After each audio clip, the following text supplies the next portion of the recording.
Hey, Sven here. Today, I've got something again that can take all your automations to a whole new level, the Model Context Protocol. Imagine you've built a whole bunch of great scenarios and you'd like to make them available to others or use them outside of Make. Sounds a bit weird, but it actually works with Model Context Protocol or MCP. Anthropic released this at the end of November last year, and the most important thing you need to know is that it's a new standard for connecting AI assistants with other systems. And the cool thing about it is the word standard. It's a standardized method that works so well, you don't even have to think about how it actually needs to be built, because with MCP it's more or less handled automatically. And how that works I'll show you here in this video, and then you'll suddenly be able to take your scenarios to a whole new level.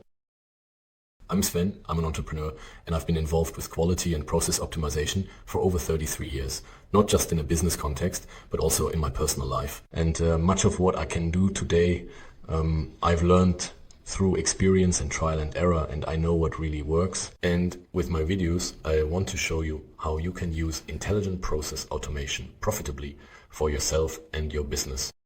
And if you need support with that, or maybe you just don't know where to start, then book a free course with me. You'll find the link for that down below the video. So let's get started. In the past few weeks, I've been thinking a lot about the topic of agents, because there's just so much misinformation and lack of knowledge out there on social media these days. And now everyone thinks that if they have some kind of small automation, it's automatically an agent. I can understand that, because sometimes it's not so easy to tell the difference, but I just want to clarify it here once again. Take a look at the videos I've made, the agent video with GGPT as an agent, the video with the make agent, and also things like the video with the soft scenarios, because all of these videos are important for understanding what I'm going to show you today. Namely, when I have an agent system like this, I always have to provide it with the necessary tools. You know this if you've seen the other video there. I had to explicitly assign the tools like LinkedIn, write post, generate image, and post on LinkedIn to the agent. And now we want to take it a step further. We just want to use a higher level shell and make it available to someone else, and that works with the MCP. And to make the whole thing a bit more tangible with a demo, I'm going to use exactly the same scenario in this example as in the agent video.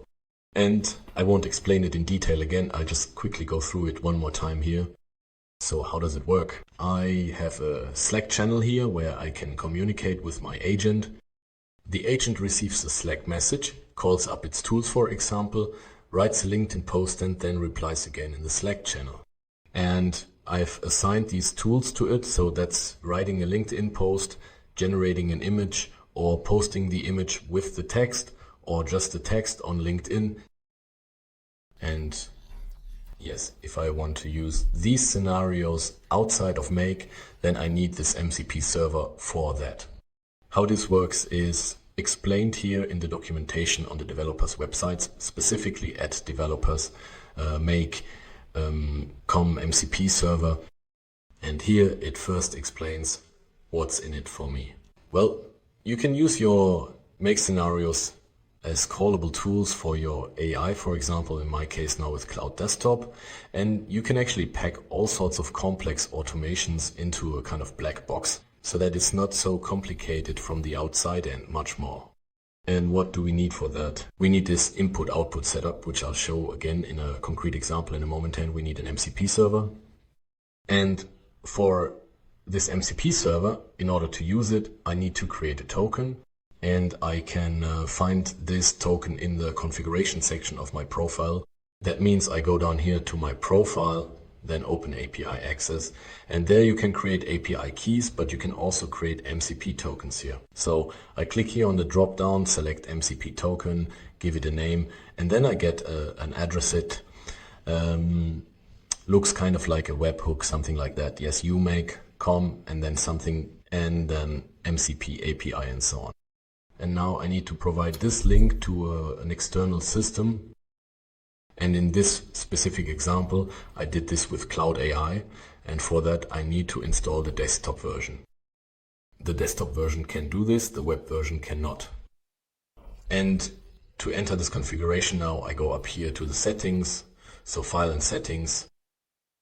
Then there's a menu item here called Developer, and this menu item is usually empty. I've already entered it now, and when I click on it here, I can also see that my MCP server from Make is already running. That means it has actually been successfully added here. But if I start this from scratch, I have to click on Edit Config here. Then the location of this configuration file will be displayed to me. And if I open it again, I see here in this document a JSON file. And with this JSON, I don't need to know how it has to be written. In the end, all I have to do is insert the link that I generated using this MCP token here. And this configuration in turn I can also find in the documentation.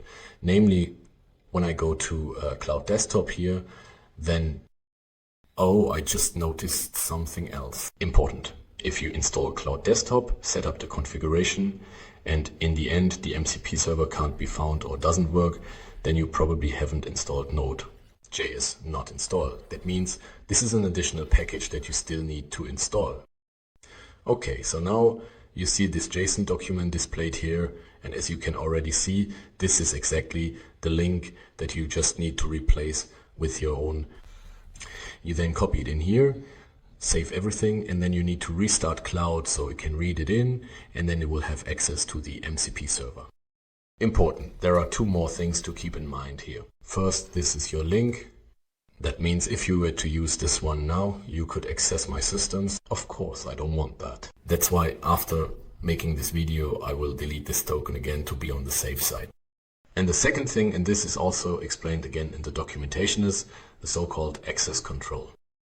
Specifically, by adding various parameters to this path, you can further restrict access to the tools, for example, limiting it to the tools of a specific organization, a particular team, or to one or more scenarios. That means I could also specify the scenarios here in this way. For example, if I want to make 3 scenarios available, I need to add them to the link in this format. And that's really cool, because it allows me to control much more precisely who is allowed to access it. So that's the configuration for now. And if I now go back to Cloud, let's just close this for now. As you can see, these tools are now accessible and available right here through these settings.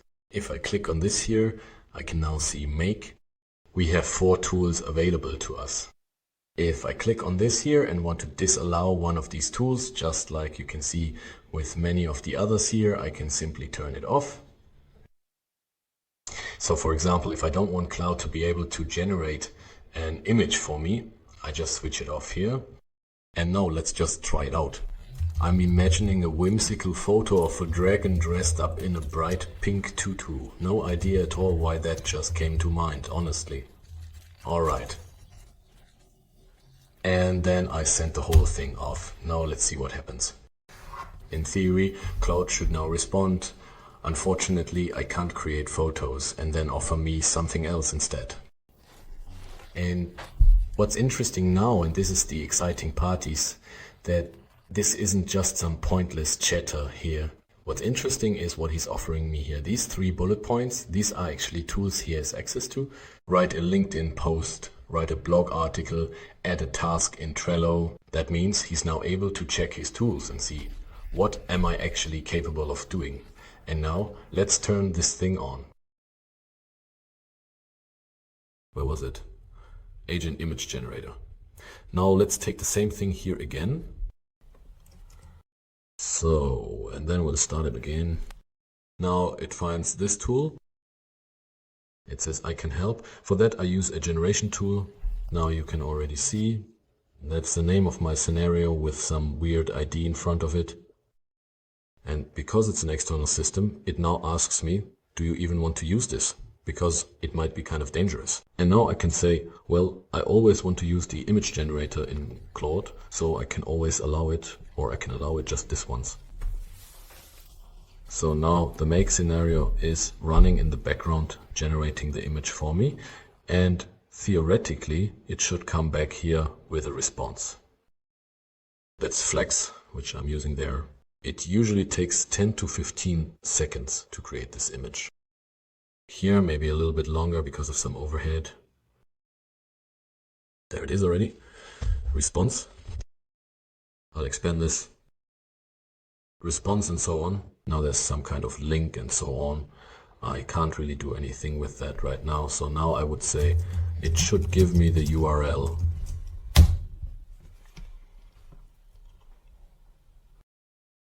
That means it also understands the context now. And if I now click on this URL, open link, then I actually have an image of a dragon here. It even designed it to match the color accordingly. Okay, so that worked, generating the image. And now I want to take it a step further and want to... Aha, almost out of usage. I hope that it will still continue to work for a while longer. Because right now, I would like to say the following. Could you please post this image along with the accompanying text provided below on my LinkedIn profile for me? This is an automatically generated post that was created and published by Claude, utilizing both MCP and Make as part of the automation workflow, and it has now been successfully shared and made visible to others on the LinkedIn platform. So, and now it should recognize that it has access to the LinkedIn system. And as you can already see here, post text, post image URL. Here too, it asks me again if I want to allow this. Yes. And now we have to quickly switch over to LinkedIn when it says it's done.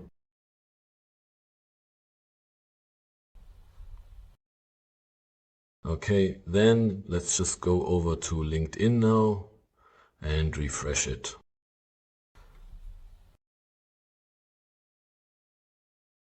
So here is the post, an automatic post from Claude about MCP and Make on LinkedIn.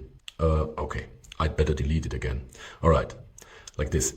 Isn't that cool? Yeah, that means that just by adding the MCP server address, my address in Claude, I enabled Claude to use all these tools. Let's quickly go back and take another look at what happened here.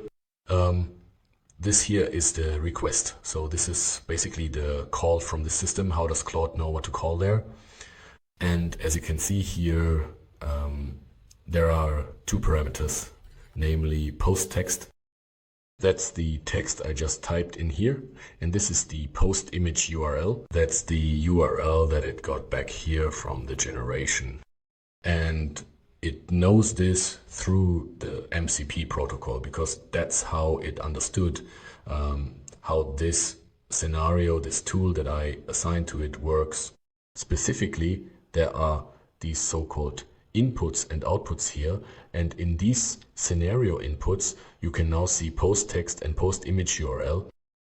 And if I now, and what you can also see here is that post text is required, which is why it's bold here. Post image is not required.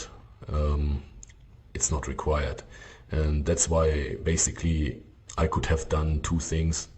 I could have told Claude, post this text, blah, blah, blah. Or as I did, post text with image, blah, blah, blah. And then the URL. And through the MCP protocol and these parameters listed here, Claude understands which parameters this scenario needs and then passes on this information in such a way that the scenario is executed here without errors. So I just think it's a really cool thing.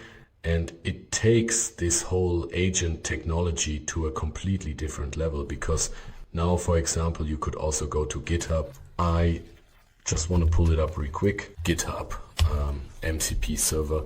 And for example, there are already dozens or maybe even hundreds. Yeah, these are already hundreds of MCP servers that you can access now. That means I could now look at the details of any of these MCP servers, see how they're integrated, just like we saw in Make, add it to Claude, and suddenly Claude can, for example, interact with the Stripe API and do something with it.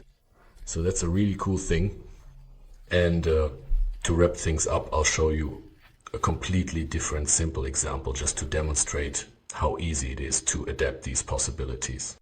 I'm going into my Trello board here, and there are already some cards in there for testing. And now I want to maybe add a task here via Claude. And for that, I've also built a scenario. I simply used create a card from the Trello module, insert a to-do title and to-do description here as parameters, which again come from the scenario input here, title and description. By adding it in Claude, Claude now also has access to my Trello, right? However, I'm now out of free messages. That means I unfortunately can't continue right now, but so be it. Imagine I write here now, create a task for me in my Trello board, blah, blah, blah. What happens? Well, the card gets created in the Trello board, and since I can't test it here anymore, I'll just go back in and show you the old task that I created earlier. Right? Create MCP video. Show in the video how MCP and make work with the cloud, and then you see this card was created 2 hours ago. And that's really awesome, of course, because it's not just Claude here that can work with MCP, but for example also the development environment cursor, which suddenly lets you access all your scenarios and all the other MCP servers as well. An absolute milestone in the history of this whole AI system development and so on. And for me, really a super important thing that I will be using more and more in the future. So I hope this was helpful for you. Just give it a try. See, it's really not that hard to understand. And if you have any questions, as always, book a call with me or leave us a comment on the video. See you next time. Bye.